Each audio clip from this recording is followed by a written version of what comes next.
it's Kristen, and this is a podcast reading vlog. So a few years ago, I did a reading vlog where I had listened to this bookish podcast that I really like called What Page Are You On?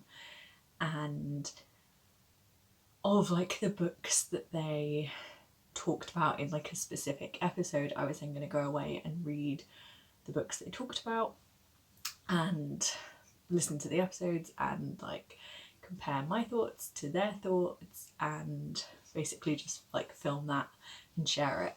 And I had a good time doing that. And then I was like, I'm gonna make this into like a little series with like the various bookish podcasts I listen to. And then I just never did. I just did that one episode ages ago. So I thought I'd bring that back because within like the last year, I would say maybe 2 years, I've been listening to another bookish podcast that I started called No Books on a Dead Planet, which is hosted by Lena Norms, and then she has lots of guests for all the different episodes. And that podcast is all about reading climate change books, fiction, non-fiction. Lena and her guest read a book about climate change and then they talk about what they thought about the book and talk about like climate change and society and stuff. And that's a topic that I've got like I've always been concerned about, but I've got way more into like learning about and reading about in recent years. So I have picked out 3 episodes of that podcast that I think I'm like most interested in the books for.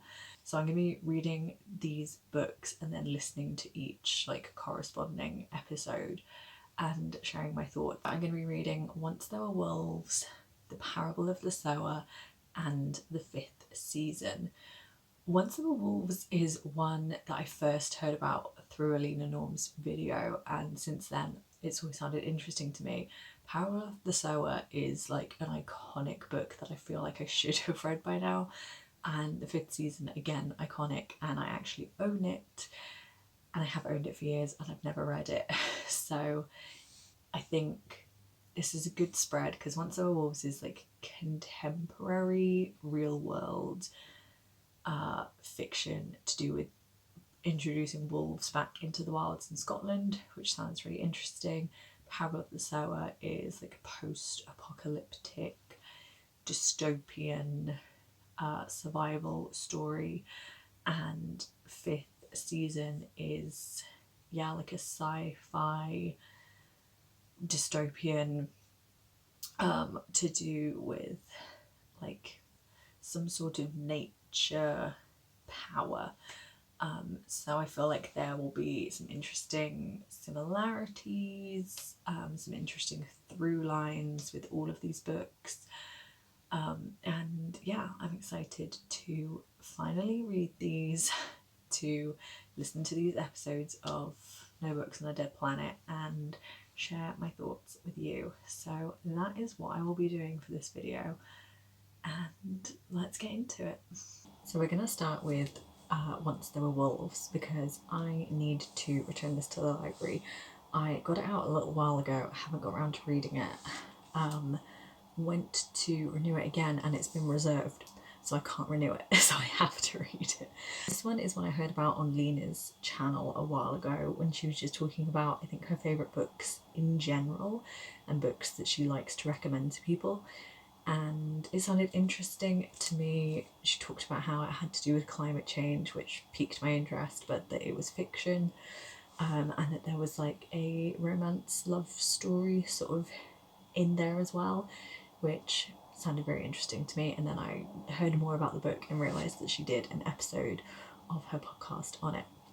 So this is about a woman who is a biologist, and she is trying to reintroduce wolves to the Scottish wilderness with like her team, and that sounded interesting to me. I love stories set in Scotland.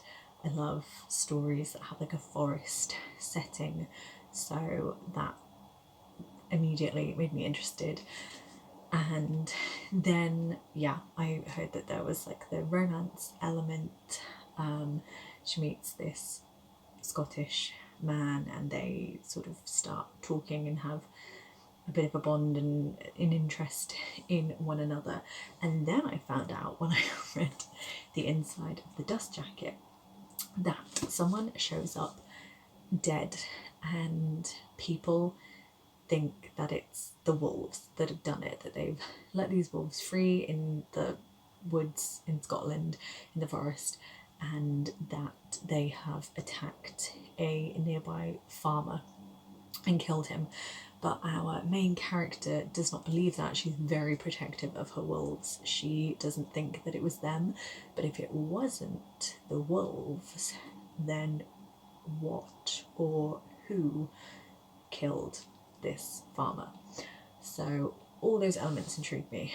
The forest setting, the romance, love story, the murder mystery, who done it, what happened element.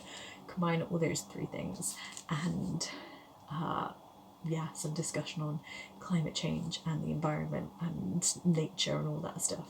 I'm only like a quarter of the way into it so far, around like 60 pages in, and I will say we've not had the sort of inciting incident of that death yet, so I'm intrigued to see how that goes down. But we have had the wolves being placed in the forest and let free, and that is causing tension among the community. The farmers are not happy because they think the wolves are going to go after their sheep, and the just people in the village nearby are like worried about the deer population and just like the potential danger element, even though the scientists and the people working on this project are like, actually it's going to be better for the environment because wolves used to live here but humans hunted them and killed them off. But if you introduce wolves, then yes, deer will die, but actually if there's less deer there'll be more like flora and fauna because that won't be being eaten, and there'll potentially be less foxes, which means that other like rodents and things will have like bigger populations again and they'll thrive, and it can like just change the ecosystem for the better, hopefully. So it's really like interesting to read from that perspective as well. But yeah, I'm very much enjoying it so far, although it's one of those like slower books where I don't want to say like not a ton has happened because things have happened. We've had like community meeting, we've had tensions with the group and the locals, we've had interactions between Inti, our main character, and Duncan, the potential love interest. We've got a bit of backstory about Inti and her sister who she lives with, and they're like interesting, tense relationships with their parents. Their mum is very like city detective who lives in Australia and who they were brought up by. But then every now and then they'd go and visit their dad, but then ended up going to live with their dad, and he lives in British Columbia and is very like environmentally conscious, but maybe almost too much so that he really feels like he has to look after the environment almost to like the detriment of himself. So there's a lot of like interesting stuff in their childhood, their backstory. So yeah, I'm liking Inti as the main character. She's quite like quiet and closed off and maybe a little bit cold seeming, but I just find her very interesting. She also has this element to her character where like if she sees something like a touch or a physical thing happen to someone, she can feel it almost like it's happening to her. So like if she sees someone get like punched in the face, if she watches that, it feels like she's been punched in the face. Or if she sees someone like in a textured fabric and it's like rubbing their skin, she can feel like it's on her, which I think is really interesting and adds a dynamic between her and her sister, and people feeling very like protective of her and things like that. But yeah, I will get further into this because I need to, so I can return it and let you know what I think. I finished Once There Were Wolves. I returned it to the library. I no longer have it in my possession, so I can't hold it up. But yes, I finished it. I liked it, but I wouldn't say it was what I was expecting. I feel like when I've heard people talk about it, especially Lena from the podcast, there was like an emphasis on the romance, the love story. And while that is an element and like quite an important element to like where we end up with the story, I felt like I wanted more. The character interactions between the main character and the love interest, Duncan, I did really like. I liked when they interacted, but for a lot of the novel, they're hesitant around each other. They don't really trust each other. There's a tension, which I do like a bit of tension between characters, but I feel like I wanted a couple more scenes where they were actually just getting along and were nice to each other, and there was a bit more development on that side of things for how things end up. And for me to genuinely think like, oh, this is a love story, not just like a little romantic subplot. I feel like Lena talks so strongly when I heard her first talk about this book, and then in the podcast episode about it, which I listened to after I finished the book, she talks about how like Duncan's this great sexy Scottish character, and it's like, yeah, but I didn't feel like there was that much more to him. Like I didn't get that invested in their relationship. I wanted more because, like I said, I did like the interactions they did have, and I was like reading it always looking forward to when they would interact again, but I didn't have as much of that as I would have liked to, yeah, really call it a love story. Obviously they talked about climate change. That was a big part of the book, and there was this great scene where they talked about like climate activism, and she is explaining to this older woman like what they can do and like what change needs to happen, and the old woman's like, yeah, I have been a climate activist for years, like I've had skin in this game. Like, you don't need to tell me, we are not unaware of these things, which I thought was great. And then the like murder who done it was interesting and was ever present, but considering I'd heard of it pitched with like murder mystery who done it, love story, climate, the biggest part of the book actually is a relationship between family, and actually just a through line throughout of domestic abuse. So if that's something that you're not comfortable reading, I would steer clear of this, because actually there's a lot of conversations about that and like mentions on page of abuse happening and like some description of abuse, and it was very intense. It was very hard to read at points, but it was very important to the story. It's like, I think the most prevalent narrative of the story was this story of domestic abuse. Overall, even though it wasn't quite what I was expecting, I enjoyed it. I really liked it. I thought it was an important story. I think it's one I'm going to think about for a long time, and is one I think I would potentially reread in the future at some point, but it's also not one that I think I'm going to go out and buy my own copy of. I'm glad I bought it from the library and I read it, and yeah, potentially would get it from the library again. It was good. The discussion on the podcast was interesting, but yeah, one that I didn't quite get what I was expecting, but that's not necessarily a bad thing. And I would like to read something similar if any of you have any recommendations. Next up for the vlog, I'm going to be reading Parable of the Sower by Octavia E. Butler. I've read one Octavia E. Butler before. I read Kindred a couple of years ago. I feel like longer ago than I think it is. And I liked that. I thought it was interesting. I liked the writing. This one, like, I really don't know anything about it other than it's dystopian, and because it's on Lena's podcast, there's an episode about it.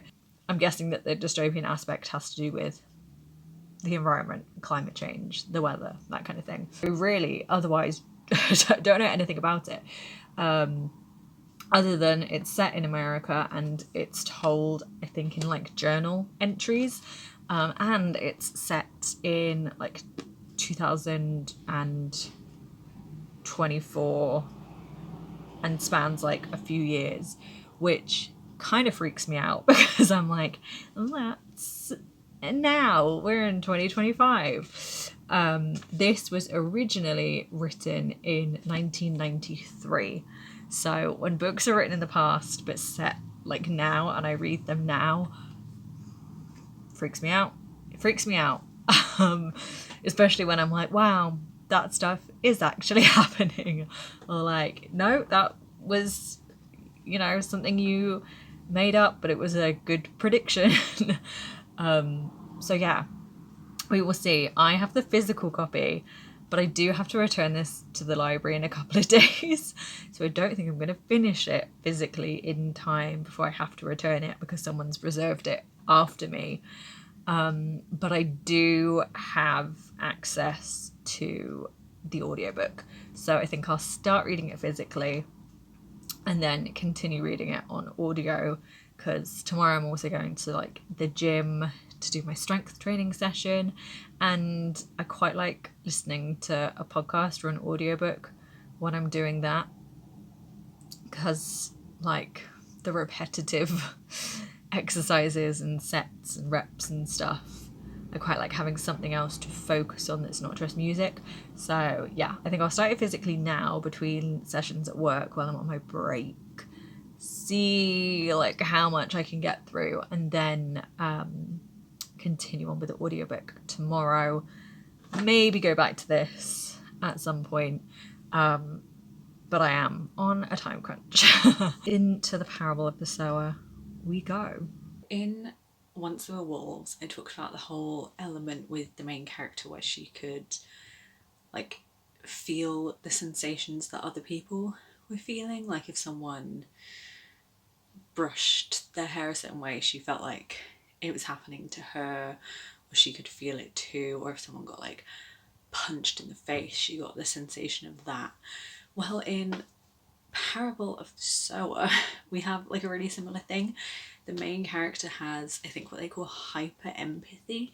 So if she sees someone get hurt, she feels like that has happened to her. So if she saw someone get shot, it would like take her out because she has the sensation of being shot as well. Like she's not actually hurt, she's not got a wound or anything, but she feels the pain. I think she can also like share the sensation of pleasure. So it's pain and pleasure. But she said it also at one point that like when she was a child, she saw her brother bleed or he was like pranking her. He wasn't actually bleeding, but he used like red ink or something to make it look like he was bleeding. And she actually started to like bleed, her skin started bleeding as well. Again, she wasn't actually her, like she didn't actually have the wound, but her body reacted in a way that like it was as if she had experienced that as well. And I find it really interesting that like these two books are not connected. Like I've made the connection in that I'm reading them both for this vlog. Lena talked about them both on her podcast, and like they are both to do with climate change, but otherwise like aren't necessarily two books that you would find together. But they both share a really similar element in the like sharing, feeling, experiencing what other people are experiencing, and I just think that's a really interesting connection and an interesting similarity to find in these two otherwise like fairly different books. You know, Once There Were Wolves is present day scientists. It's like a literary book with elements of like mystery and romance, and Parallel of the Sower is like sci-fi dystopian. But yeah, that was just an interesting like similarity I found. So I finished Parable of the Sower by Octavia E. Butler. I actually ended up doing this one mostly on audio.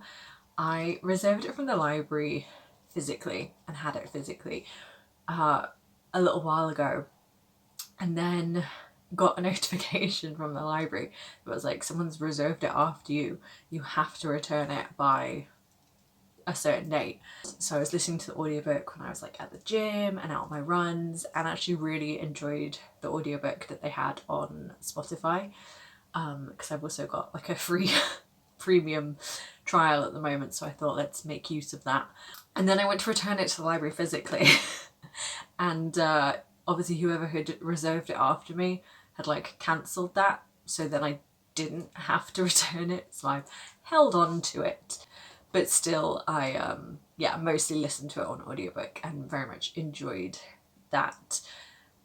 It felt very atmospheric, like I really got swept up in the setting, partially helped by the fact that towards the end they talk about how hot it's getting and how it's like summertime and the heat is very oppressive and they don't have a ton of water. And I was listening to that part while I was out on a run, and it's been really hot and sunny lately, and I didn't feel great about my run at that point. It was the story was definitely getting to me, but it was very, like I said, atmospheric. I really felt like I could picture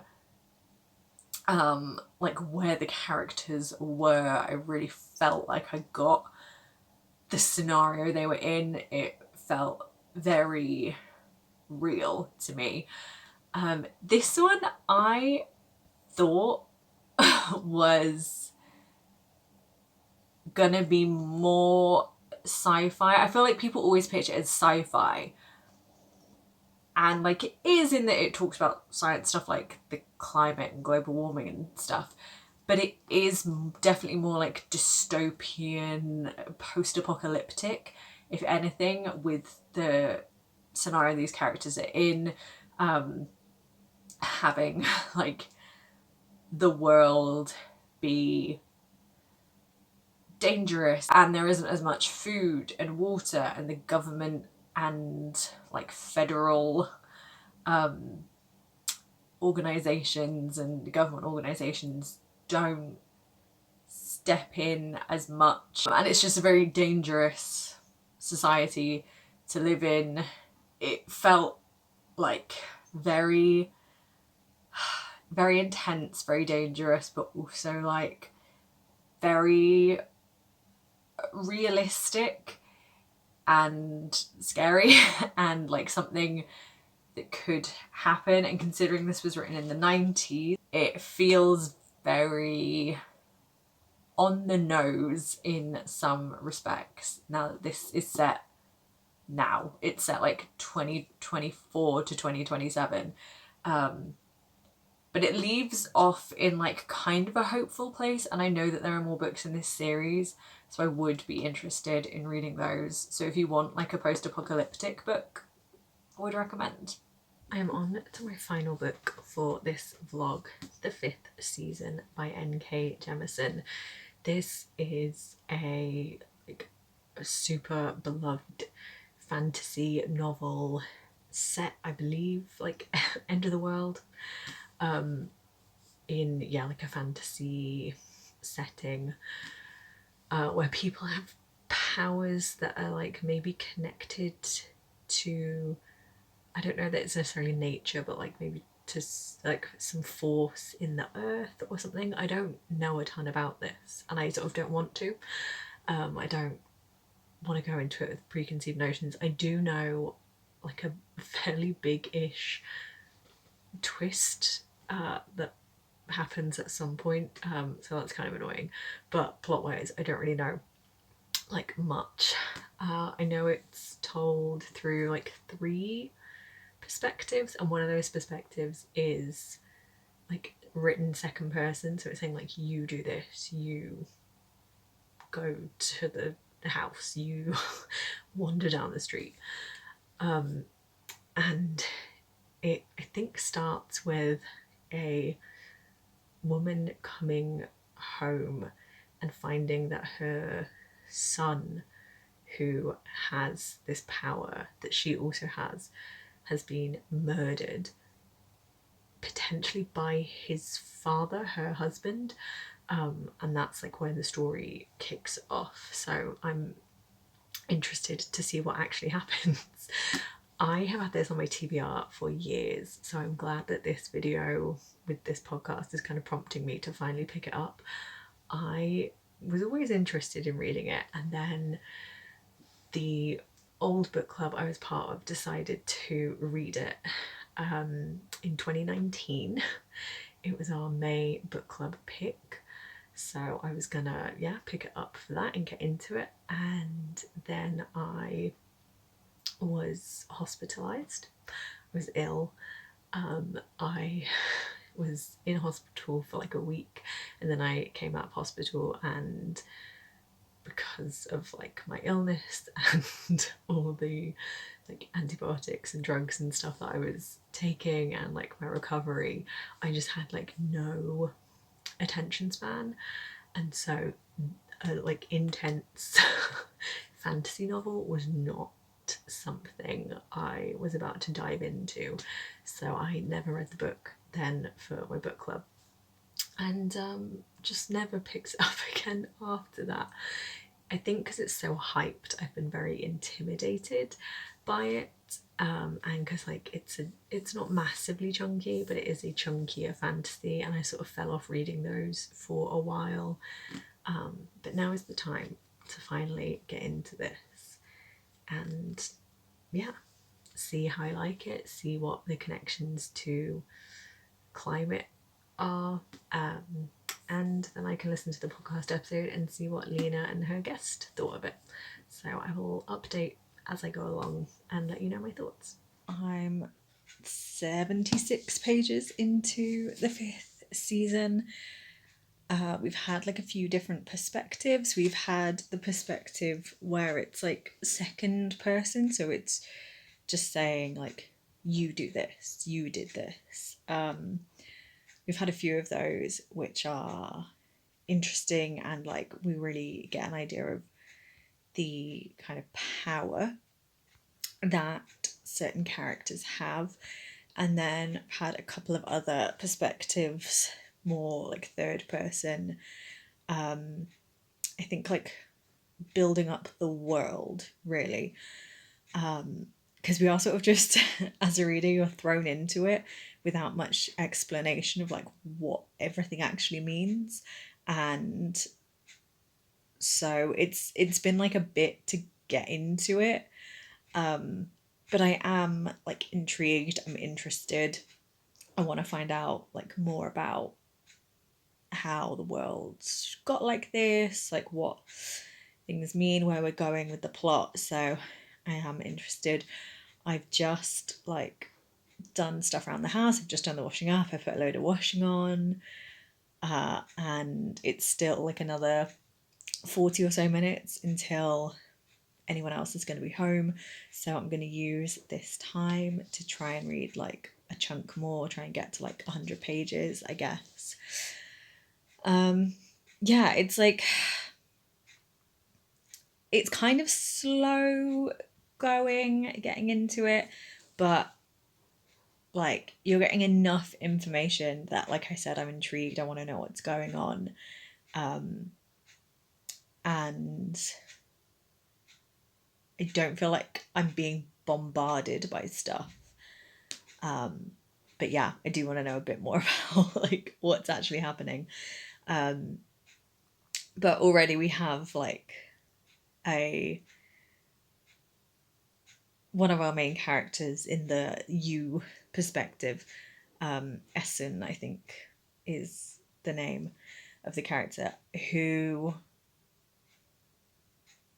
is like very interesting. I find characters who like do not great things, hurt other people because of like the trauma that they've been through. Very interesting, and not just in a like you had a sad childhood and you killed a bunch of women, not that kind of thing with like male characters, but like you've been like ostracized, your family have had something horrific happen to them, you are like grieving, you're angry, and you have this power that is hard to control or whatever. And you've just like let it loose. I find that really interesting as like a character dynamic. So yeah, I'm gonna get back into this, try and read for at least like half an hour, and see how far I can get further into this. Thought I'd do a little update while I have a quiet moment in between sessions at work. I've been reading 5th season. I've got like a third left. I'm really enjoying it. I'm like really enjoying being in a complex fantasy world again. The last few books I've read have all like been good, but have been like contemporary romance or historical fiction. So very much like set in our world, the real world. And so it's nice to be in this, yeah, really not like complicated, but really detailed, interesting, intricate fantasy dystopian kind of setting. I'm finding each of the perspectives really interesting. At first, I was like, oh, I think Cyanite is my favourite perspective. And so like when I'd finish a chapter from her perspective, I'd be like, okay, let's go into another chapter and we'll go into like the you chapters with Essen. And then I'd read that chapter and be like, maybe this is my favourite perspective actually. And I'd finish that chapter and we'd get another Cyanite one. And I was like, no, I do really like Cyanite's perspective. And then we'd get to a Demaya, I think. Yeah, Demaya's perspective. And I was like, okay, I definitely think this is my least favourite. And then that chapter was like them now at like this sort of children's institute school for orogeny. I don't know how you pronounce it. Maybe I need to like listen to the pronunciations on the audiobook or something. And that chapter was really interesting to me. So now I'm like, I don't know that I have a favourite perspective, which is nice though, because often in like books where you have lots of different points of view, there tends to be like a favourite perspective you have, or at least like a least favourite perspective. And so like every time you get to that chapter, you're like, don't care about this character as much, or like I'm not that into this. But this one, I'm really enjoying each perspective, which is great. I really feel like, I think I said before, you just sort of get thrown into the world. Like things aren't like really explained. You're sort of just given words, and you sort of work out what each thing means as you read along, which I know some people don't like. Some people would rather be told like, when someone calls someone this name in this world, it means this thing. And like there's enough of that you obviously get the idea, but a lot of it is told through how people react to each other and interact with each other. That's how you get a sense of what these like powers mean, what the orogeny don't know, like are, who the guardians are, like the class structure, and like the politics of the world. And I'm finding it so interesting, the world building, and yeah, just the setting, so interesting. And what each character is going through, and like their trauma and their struggles, and how each of the perspectives like relate to each other, even though at this point we don't know if they directly are connected. Like these characters haven't met, they're not like they're referencing like the same places and the same like kinds of characters, but we've not got like a direct connection between them yet. But yeah, I'm really enjoying this. We've just had like a big thing happen in Cyanite's perspective to do with like the obelisks and her now being on an island, and we're getting more information about the Stone Eaters, whoever they are. But yeah, I'm really enjoying it. It's not one I think that I'm ever going to whiz through, because it is quite like detailed. There is a lot of information, there's a lot going on, but at the same time it kind of feels a bit slow at points, but not in a bad way. So I don't think I'm ever going to whiz through it. And the chapters are long. If you watch my channel, you know I'm a short chapter girly. Love a short chapter because I feel like I'm getting through the book, because I just go one more chapter, one more chapter, one more chapter, and then by the time I've read 5 more chapters and I'm 50 pages through. Whereas this one, the chapters are like 20 to 40 pages long each. So, but then that is kind of nice in that when I sit down and I actually have time and I go, I'm going to read a chapter, I do get like a good chunk of the way through. So that's nice, but it also generally just means I'm like kind of slow going with this. But I'm enjoying it. It's good. I'm liking it a lot. This does often get raved about as like a 5-star novel. And I mean, this last third might be incredible, but at the moment I'm not feeling 5 stars. I'm really liking it, but it's not like absolutely knocking my socks off. But I will maybe just update you when I'm done. We'll see. I'll like maybe update you if something big happens. Maybe update you when I'm done and I can give like my full thoughts. I'll let you know what I think. I finished the 5th season by N.K. Jemisin, and then I also listened to the No Books Under the Planet episode about the book, just because that's the whole point of this, and also to like hear other perspectives. And yeah, they also said some stuff that I think I've said, where like, and K Jemisin really just throws you into the story, and you are just like immediately put in this world, right in like getting going with like characters dying and stuff like that. It takes a bit of getting into, but once you like work out how the world works, I think it will make sense, and you learn and as you go along. But the physical book, I realised, does have appendices at the end. So the first appendix is like an explanation of fifth seasons of the past, so like the Breathless season, Boiling season, Madness season, etc. over time.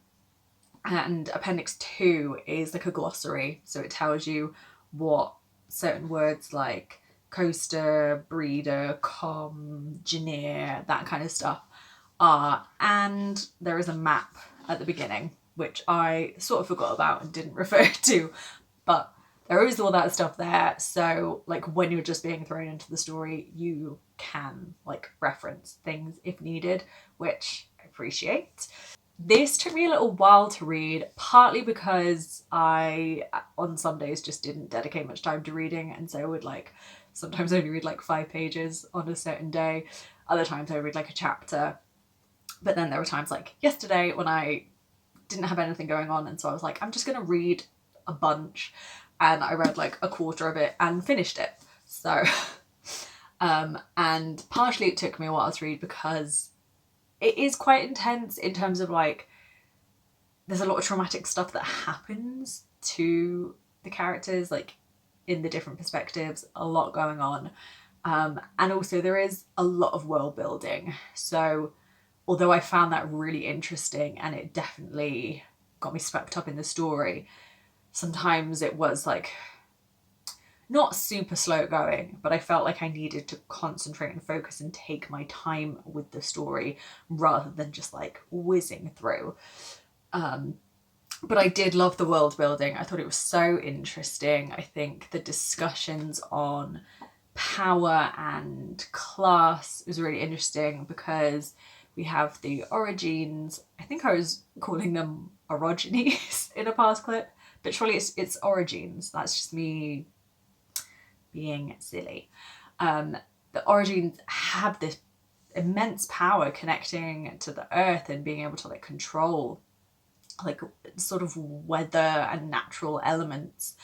But because they have such power, they're also like feared, and so they are controlled by the guardians, and they're sort of seen as outcasts in like their communities. Because they have this power, it doesn't mean that like within society they are the most powerful or hold positions of power, even though they have this like powerful ability. That's just really interesting. I think the whole like connection to the earth and nature is so interesting, and obviously why this is like referred to as like climate science fiction, and was included in the No Books on Dead Planet podcast. And yeah, it's just very much about survival and stuff. It reminded me a lot in the Essen chapters of Peril of the Sower, when they're like traveling across sort of like barren wasteland and tentatively like joining groups or like joining people and just like surviving day to day. It really reminded me of Peril of the Sower. I'm going to talk spoilers now. I'm going to have my hand up, my hands down, no spoilers. I went into this knowing that actually the perspectives of Demaya, the child, teenager, Cyanite, the like 20-year-old, and Essen, the present day, like 30, 40-year-old, are the same person. And I think that's really interesting as a way to write this, that you get her different relationships and perspectives she has throughout her life to the people in her life, how that changes, the traumas that she goes through, the connection to her power that she has, the connections to like how she lives in society and what like position she's in different communities. So interesting. I thought that's really a great way to like write this book, and I wonder what I would have felt if I didn't know that going in, when you get to that sort of revelation, that twist. And I wonder how it's going to continue in the other books, knowing that, and presumably we won't have the Demaya and Cyanide perspectives because we've sort of had their stories. So like how it'll read if we're just in Essen's perspective, I wonder. But that was really interesting, and I think a very clever thing for N.K. Jemisin to do storytelling wise. Like, really great. I loved it.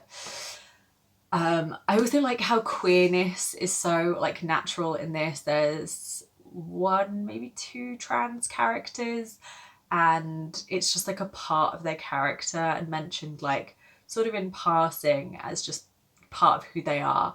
And there's also a lovely relationship between Cyanide, Alabaster, who kind of don't like each other but have a grudging like respect and care for each other, and another man they meet in a community who they both are attracted to, and they get into this like weird little polyamorous relationship, which is actually just really lovely and is like one of the like softer moments of the book.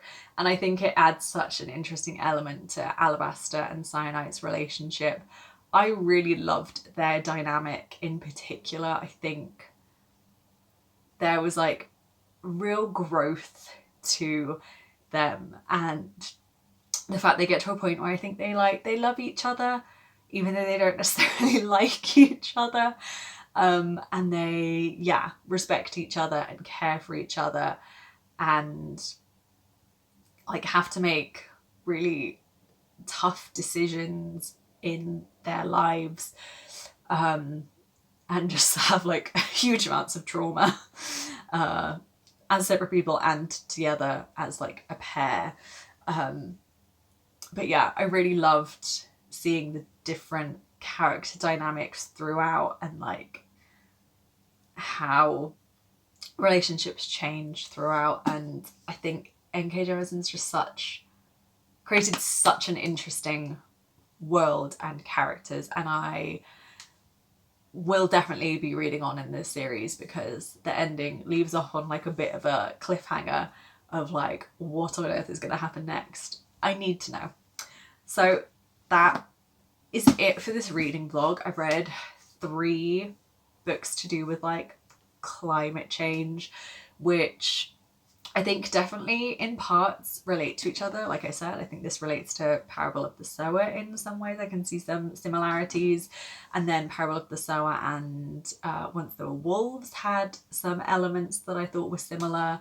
And yeah, I just think this has been really interesting to read like climate fiction, because I've read a lot of specific climate non-fiction, and it's definitely a sort of subgenre that I'm interested in reading more of. So if you've got any like cli-fi book recs, leave them in the comments below. Are you interested in reading any of these now? Do let me know, and I will see you soon with another video. Bye.